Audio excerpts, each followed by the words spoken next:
Assalamualaikum warahmatullahi wabarakatuh. Alhamdulillahilladzi arsala rasulahu bil huda wa dinil haqq liyuzhirahu 'alad dini kulli wa kafa billahi syahida. Asyhadu an la ilaha illallah wa asyhadu anna Muhammadan abduhu wa rasuluh la nabiyya ba'da rahmatan lil alamin amma ba'du. Puji dan syukur marilah kita ucapkan kehadirat Allah Subhanahu wa Ta'ala yang telah melimpahkan rahmat, nikmat serta karunia-Nya kepada kita bersama. Salawat dan salam marilah kita doakan kepada Allah semoga selalu tercurah pahalanya buat baginda Nabi, yakninya Nabi Muhammad sallallahu alaihi wasallam. Baiklah, pada kesempatan kali ini perkenalkan, nama saya Hendra Surya Putra dengan NIM 2514010155. Baiklah, saya akan menyampaikan materi saya yang berjudul Dampak Transmisi Ilmu Pengetahuan Islam ke Eropah. Dalam masa lebih dari 7 abad, kekuasaan Islam di Spanyol telah mencapai kejayaannya. Banyak prestasi yang mereka peroleh, bahkan pengaruhnya membawa Eropah dan dunia kepada kemajuan yang lebih kompleks. Kemajuan Islam di Spanyol sangat menonjol dalam berbagai bidang, baik dalam intelektual yang menyebabkan kebangkitan Eropah saat ini, di bidang kebudayaan, dalam hal bangunan fisik ataupun arsitektur, maupun dalam bidang-bidang lainnya. Puncak kemajuan peradaban Islam di Spanyol berdampak bagi kemajuan peradaban di Eropah. Yang pertama, kemajuan intelektual, yaitu di bidang filsafat. Islam di Spanyol telah mencatat satu lembaran budaya yang sangat brilian dalam bertentangan sejarah Islam. Ia berperan sebagai jembatan penyeberangan yang dilalui ilmu pengetahuan Yunani Arab ke Eropah pada abad ke-12. Minat terhadap filsafat dan ilmu pengetahuan mulai dikembangkan pada abad ke-9 Masehi, selama pemerintahan penguasa Bani Umayyah yang kelima, Muhammad ibnu Abdin al-Ahmad, tahun 832 sampai 886 Masehi. Yang kedua, di bidang sains, ilmu kedokteran, fisika, matematika, astronomi, kimia, dan ilmu lainnya juga berkembang dengan baik. Dalam bidang sejarah dan geografi, wilayah Islam bagian barat melahirkan banyak pemikiran terkenal. Profesor Leo Bani berkomentar mengenai ilmu kedokteran yang dikembangkan dalam peradaban Islam.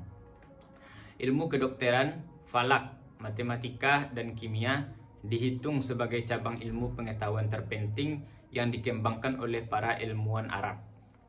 Yang ketiga, di bidang bahasa dan sastra. Pada masa Islam di Spanyol, banyak yang ahli dalam bahasa Arab. Bahasa Arab telah menjadi bahasa administrasi dalam pemerintahan Islam di Spanyol. Hal itu dapat diterima oleh orang-orang Islam dan non-Islam. Bahkan, penduduk asli Spanyol menomorduakan bahasa Arab di bahasa Arab mereka. Mereka juga banyak ahli dan mahir dalam bahasa Arab, baik dalam keterampilan berbicara maupun tata bahasa. Mereka itu diantara lain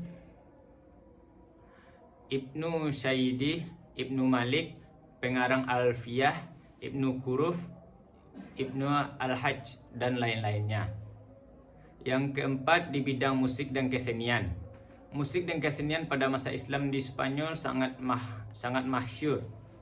Musik dan seni banyak memperoleh apresiasi dari para tokoh penguasa istana, tokoh seni dan musik, antara lain Al-Hasan bin Nafi yang mendapat gelar syarab. Syarab juga terkenal sebagai pencipta lagu-lagu. Yang kedua, di bidang keilmuan keagamaan. Yang pertama, tafsir. Salah satu musafir yang terkenal dari Andalusia adalah Abu Abdillah Muhammad bin Ahmad bin Abu Bakar bin Far al-Khazraji al-Andalusia, wafat pada tahun 1273 Masehi.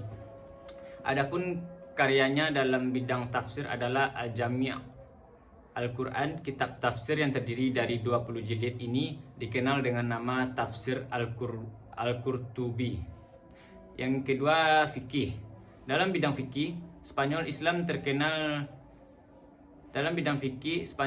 dikenal sebagai pusat penganut mazhab Maliki. Adapun yang memperkenalkan mazhab ini di Spanyol adalah Ziyad bin Abdul Rahman. Perkembangan selanjutnya ditentukan oleh Ibnu Yahya yang menjadi kadi pada masa Hisam bin Abdul Rahman. Para ahli fikih lainnya adalah Abu Bakar bin Al-Qurbiyah. Yaitu yang terakhir, yaitu kesimpulan. Peradaban Islam pada masa dinasti Umayyah di Spanyol mengalami kemajuan yang luar biasa. Bahkan rekor ini belum bisa dikalahkan oleh peradaban manusia di belahan bumi manapun, baik oleh umat muslim sendiri maupun masyarakat dari agama lain. Dan ketika itu, umat Islam juga sangat berperan dalam menyumbang pemikiran-pemikirannya. Karena dari Islam lahirlah berbagai macam disiplin ilmu, mulai dari ilmu sastra, sains, matematika, kedokteran, bahkan sampai ilmu filsafat, serta ilmu-ilmu lainnya. Dan sudah selayaknya masyarakat Eropa dan seluruh umat manusia berterima kasih kepada Islam atau sumbangannya yang begitu besar bagi kemajuan dunia. Baiklah, sekian yang dapat saya sampaikan. Kalau ada kata-kata yang salah, saya mohon maaf. Assalamualaikum warahmatullahi wabarakatuh.